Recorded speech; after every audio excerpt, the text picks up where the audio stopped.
Iya kawan-kawan, kasihan sekali ya pelanggan saya ini tidak bisa musikan lagi seperti biasa karena beliau ini senang sekali musikan di rumah ya, menikmati hari tuanya. Oke, kayak kita coba saja ya perbaiki ini kerusakan, tidak ada suara yang keluar ya walaupun sudah terkoneksi Bluetooth ya dari handphone.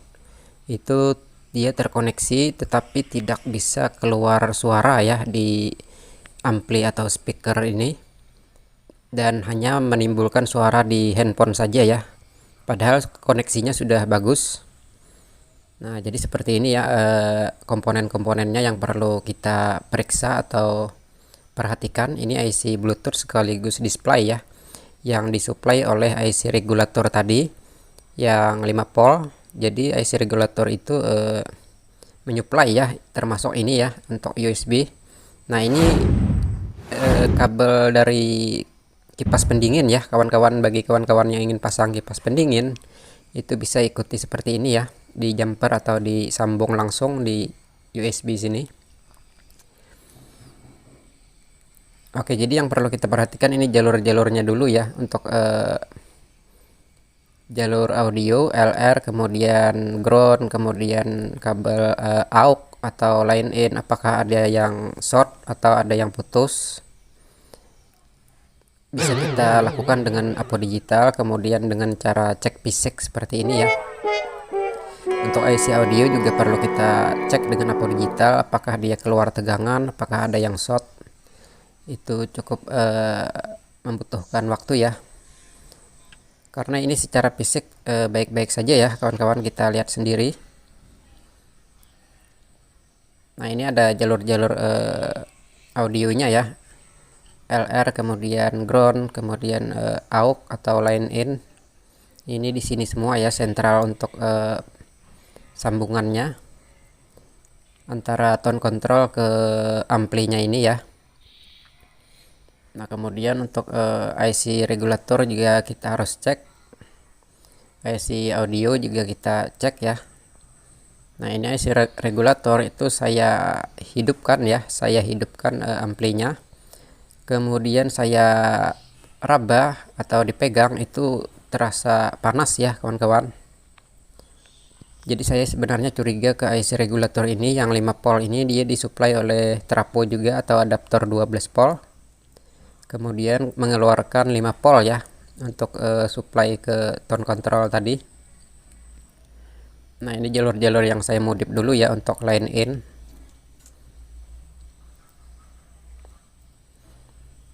Jadi saat saya pegang ini panas sekali ya kawan-kawan. Ini panas sekali, mungkin sekitar 90 atau 80 derajat ya, dan itu saya rasa sudah di batas dari kewajaran ya. Nah ini akan kita ganti dengan IC copotan yang original ya, yang sudah tidak diragukan lagi keasliannya.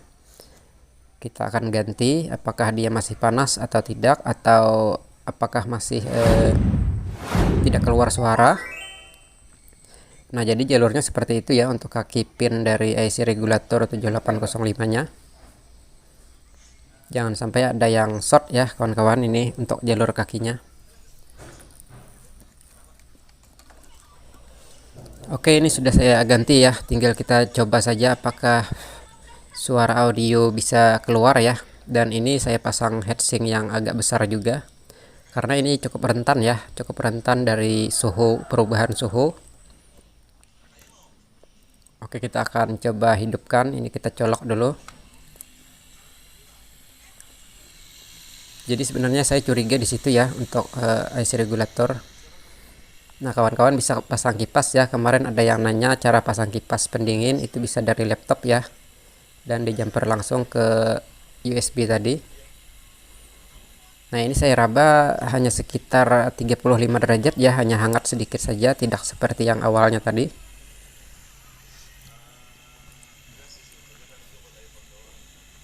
Oke, baik kawan-kawan yang ingin pasang kipas ya, kemarin ada yang tanya, bisa langsung dilakukan, dicontoh seperti ini ya, positif negatifnya jangan sampai kebalik. Jadi kipas ini otomatis ya, dia jika dihidupkan amplinya dia ikut hidup. Jika kita matikan amplinya, dia juga ikut mati ya. Tetapi jika kawan-kawan ingin memakai kipas yang sistem temperatur, itu bisa memakai KSD ya. Transistor KSD itu dia mengikuti temperatur atau suhu, bisa ditempel di heatsink atau pendingin di IC audionya. Ini akan kita coba dengan speaker saya dulu ya.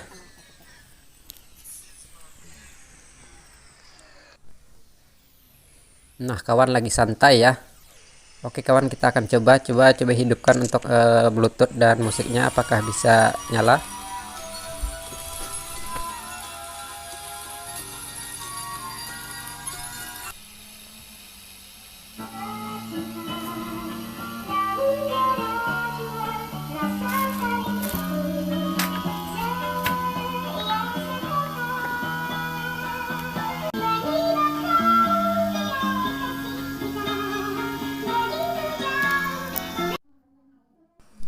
Oke, berhasil ya, sudah bisa keluar lagi suaranya untuk audionya. Dan ini sedikit alternatif ya bagi kawan-kawan yang merasa suara speakernya itu kurang pas ya, kurang pas di hati pelanggan atau di hati kawan-kawan. Ini bisa kita lakukan percobaan seperti ini ya, bisa dikasih resistor juga. Nah, ini kalau saya kasih resistor caranya seperti ini.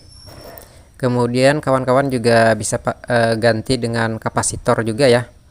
Nah, mana yang lebih bagus itu kawan-kawan bisa lakukan ya, agar suara speaker itu sesuai dengan keinginan kita. Tetapi untuk kapasitor itu cari yang fisiknya itu yang kecil-kecil saja ya, seperti ini. Nah, fisiknya yang kecil, kemudian mikrofaradnya yang kecil, itu cocok ya untuk di kabel speaker langsung atau di terminal speaker langsung, itu cocok ya. Nah, ini contohnya seperti ini. Jadi cari yang kapasitor yang kecil-kecil saja kawan-kawan. Ini saya sering gunakan untuk membersihkan atau menyesuaikan keinginan kita ya. Nah, ini kecil sekali, ini cocok juga. Ini hanya 10 mikrofarad dan fisiknya kecil ya. Jadi yang kita cari itu adalah fisiknya kecil, mikrofaradnya juga kecil ya kawan-kawan. Ini bisa kita pasang seperti ini, positif negatif. Nah, ini anggap saja resistor tidak ada ya, kita pasang kapasitor seperti ini. Nah, nah jadi kita pasang seperti ini bisa ya. Kemudian untuk positifnya keluar ya ke jalur speaker. Nah, jadi seperti ini, mana yang cocok itu kawan-kawan bisa lakukan ya jika suara speaker itu tidak sesuai keinginan kita, karena apa yang kita gunakan itu beda-beda ya, baik itu speaker, ampli, itu beda-beda speknya.